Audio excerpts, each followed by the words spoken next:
So hello guys, आज मैं आपको एक ऐसा चीट कोड बताऊंगा जिससे आप दो जानवर को मंगा सकते हैं। जो दो जानवरों का चीट कोड जानने के लिए मेरे चैनल को सब्सक्राइब कर ले, वीडियो को जल्दी से लाइक कर ले, चैनल को इस चैनल को जल्दी से सब्सक्राइब कर ले।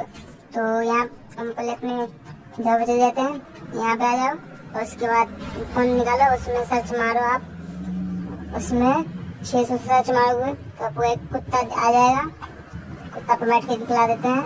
एक और जानवर को बताएंगे, देखिए तब कुत्ता कैसे चल रहा है।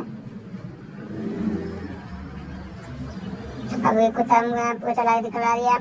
अब दिखलाएंगे अब आपको एक घोड़ा आन के, जो कि काफी खतरनाक होता है। दोस्तों देखिए घोड़ा किया, उसके आगे देगा। ये देखिए घोड़ा भी आ गया, घोड़ा जंप भी करता है। हम आपको जंप करा के दिखला देते हैं घोड़े पर। घोड़े पर देखिए ऐसे घोड़ा जंप करता है। हमारे चैनल वीडियो अच्छा लगे तो हमारे चैनल को सब्सक्राइब करके वीडियो को लाइक कर लो। तब के लिए बाय बाय, मिलते हैं अगली वीडियो।